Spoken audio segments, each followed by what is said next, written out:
Bonjour, je voudrais raconter quelque chose concernant un livre que j'ai lu ce matin. C'est Monsieur Ibrahim et les fleurs du Coran.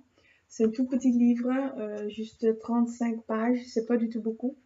Et en plus, il y a des explications à la fin du livre, donc c'est très facile à lire. Et, mais ça m'a amusé quand même. Euh, mon matin, c'était superbe en fait.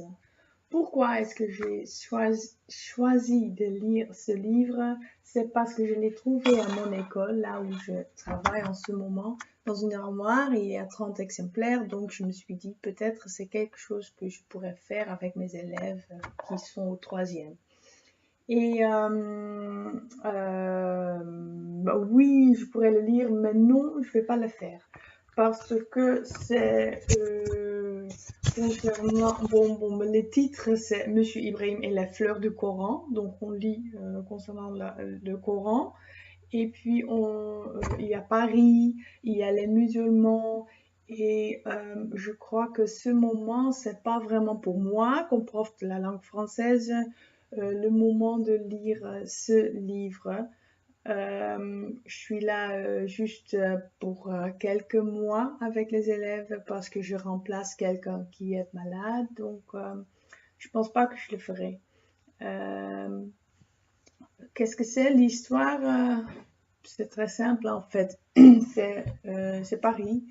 Il y a un garçon qui s'appelle Moïse, c'était ça, oui, ou Momo, comme Monsieur Ibrahim l'appelle, et plus tard, il voudrait bien qu'on l'appelle Mohamed. Donc, il y a plusieurs noms pour la même personne. Moi, je vais dire Momo parce que c'est le nom que Monsieur Ibrahim lui a donné. Et c'est qui, Monsieur Ibrahim? Ça, c'est l'homme qui travaille en dessous de l'appartement de Momo dans une épicerie. Momo, il va à l'épicerie tous les jours pour acheter des choses. Euh, Pourquoi est-ce qu'il va tous les jours? Parce que son père lui donne juste de l'argent pour chaque jour. Son père n'est pas du tout content, il est triste, il n'aime pas du tout la vie, c'est dur pour lui. Et plus tard dans le livre, il meurt en fait. Donc c'est triste. Et aussi, étant donné que sa mère n'est pas là non plus, parce qu'elle a disparu de sa vie quand il était né, il reste juste Monsieur Ibrahim qui s'occupe de lui. Mais il fait un effort et ce sont vraiment des amis. Et c'est super de lire comment l'amitié entre les deux se développe et comment ça va. Et ils font des voyages, par exemple. Et Monsieur Ibrahim, c'est un homme très sage, un vieux homme qui apprend des choses à Momo. Qu'est-ce que je vais dire encore?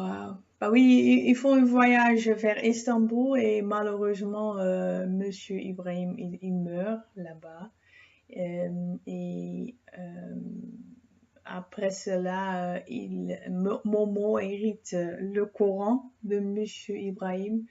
Monsieur Ibrahim avait toujours dit, je sais juste ce qu'il y a dans mon Coran. Donc c'était très important pour lui. Momo, il hérite le Coran, l'argent de Monsieur Ibrahim et aussi l'épicerie. Donc, Momo, il retourne à Paris, à rue Bleue, où il habitait et où il y a l'épicerie. Et il devient le nouveau Monsieur Ibrahim, en fait, l'arabe de la rue. Et on lui appelle Mohamed, en fait. Je ne vais pas expliquer euh, le rôle de sa mère dans ce livre. Il faut le lire en fait. Si vous avez une heure, parce que c'est juste juste 35 pages. Je suis sûre que vous connaissez le livre, mais sinon, je vous conseille de le lire. Il y a de belles phrases, comme j'ai dit. Bon, ben merci et au revoir.